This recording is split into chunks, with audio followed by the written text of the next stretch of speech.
You should know that wisdom cannot solve every problem. Like now, where your only option is to face me in combat.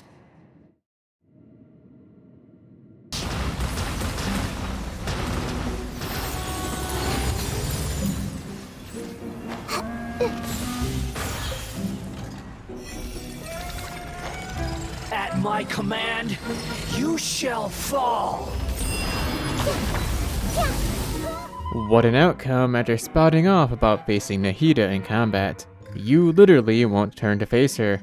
Best you rethink that nonsense, Scaramouche. Wisdom, or rather lack thereof, is your folly in this moment, because your Gundam armor not being able to turn around is a serious design flaw. A flaw that's key to the no damage, no shields run. Let's get to it.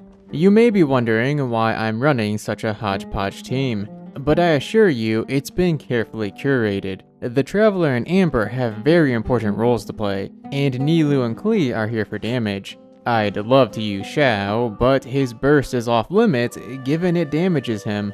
Most of what you'll see will be explained after the showcase, as I break down every test and observation that led to this being possible.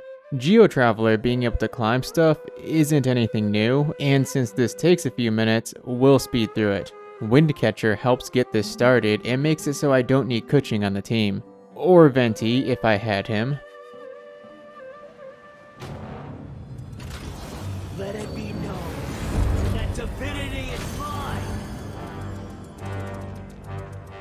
Once behind Scaramouche, this part is smooth sailing.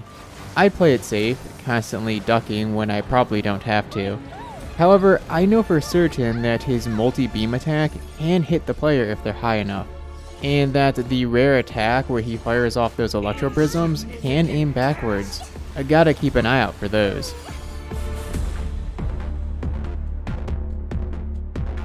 My endless cycle begins.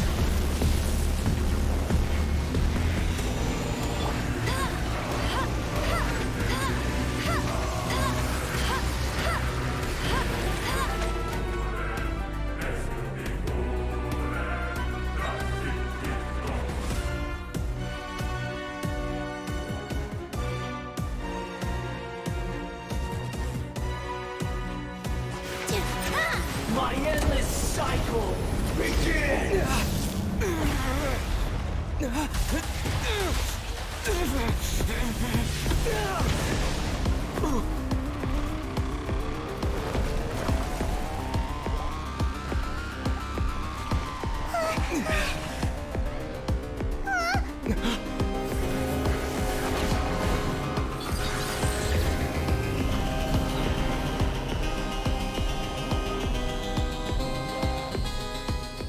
Halfway there.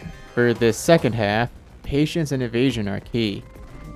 I am the all-knowing God. Our overpowered little helper will be doing most of the work here.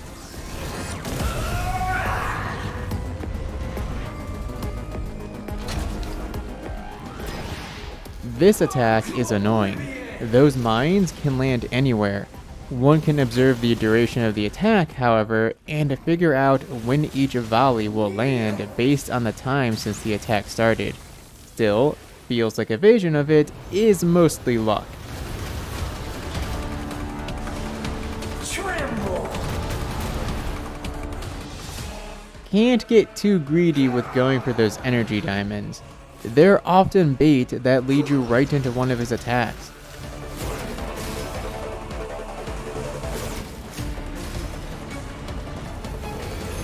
Reality is pain.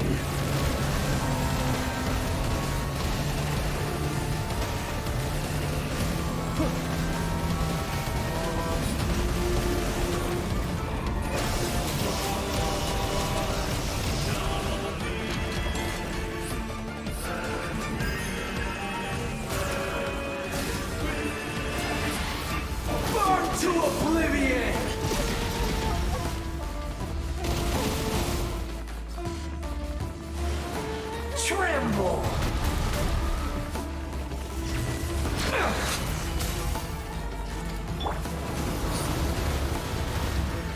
Good riddance, cruel world.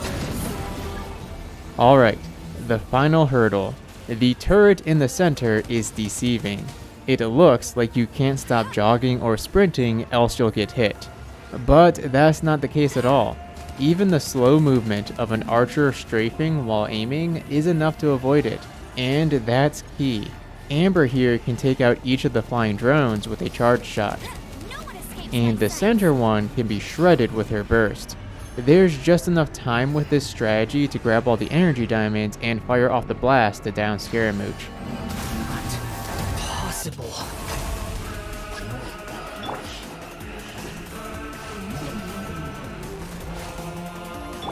All eyes on me.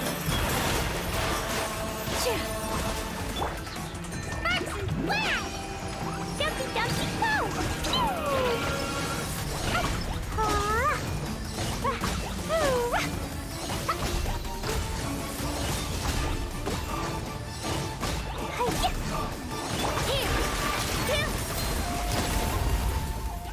Ooh, shoot. Just short of one-cycling him. No biggie? Except he uses the worst possible attack. Burn to oblivion!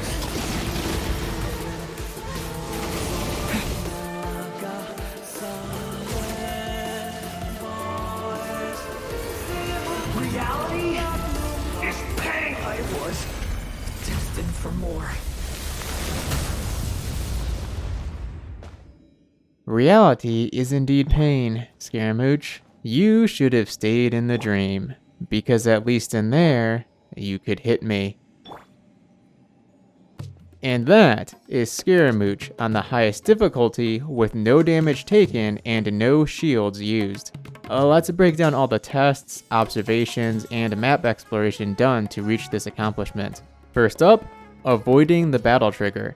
As you know, the battle doesn't begin immediately upon loading in. We have to cross that bridge to enter the arena. Hoyoverse was kind to give us an indication of where the arena begins with this purple barrier. Initially, I thought I could just stay out here and KO the first form. Except the battle cannot be started by attacking Scaramouche. That guy's got proximity detectors in that armor or something. Perfect, I thought.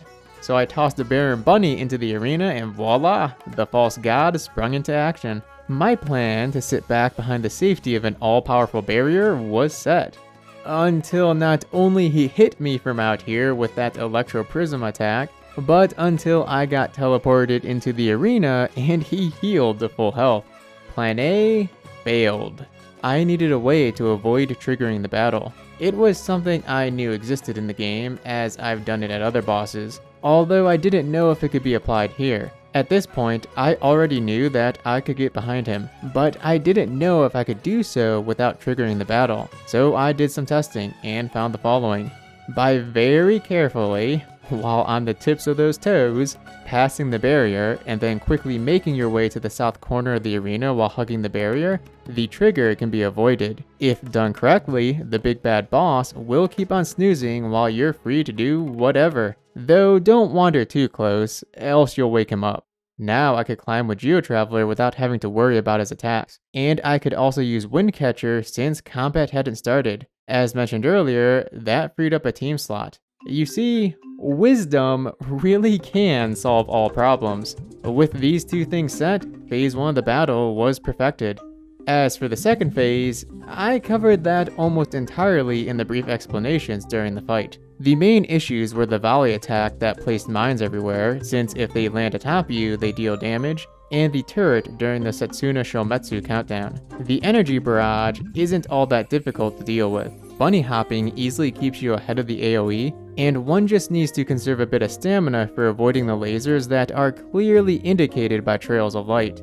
Honestly thought that this would take more attempts than it did, but I got it on the 4th try. I will proudly claim the title of the first stage of Brewer for this, a true sage that uses wisdom to its fullest. So now we know for sure what the Traveler was doing in all those loops. And hey, now you too can go bully Scaramouche. It's always fun to knock the arrogant bad guy down a peg or two. Thanks for tuning in. If you enjoyed the video, a like and subscribe helps tons. Always a good time messing with the new bosses, and I'm glad that breaking this one led to something neat, much like when I pushed Child off the map. I do hope that one day another boss as breakable as him is introduced. If you're curious about that, do check it out on the channel. I've also messed with just about every other boss in the game. Before we wrap up, a few bonus facts about the Scaramouche boss battle. 1. The Setsuna Shometsu, his ultimate attack. Can it be evaded if you're off the ground? And I don't just mean a little, but like way above him like this. That's right, Scaramouche. To use your own words, Bow before me, worm. right, let's test. Your new god awakens. 2. Does this battle take place within the same map as the Deus Foundry, the domain traversed beforehand? It looks like it's the same, given the elevator room at the beginning, but it's a separate map. How neat it would have been to be able to break out of the fight and go exploring that one-time domain again. 3. What happens if you enter the lower arena before starting the battle? Oddly, this happens.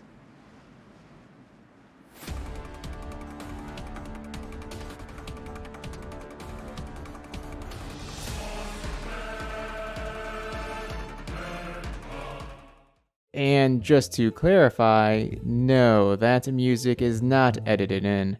It just starts playing, despite the battle not being started. Notably, it's the second boss theme too. If you try to drop down after starting the battle, you'll be teleported back up, although during the story version, the teleport seems to be disabled. And that concludes the thorough testing of the Scaramouche boss battle. This is Musashi, signing off. Till next time!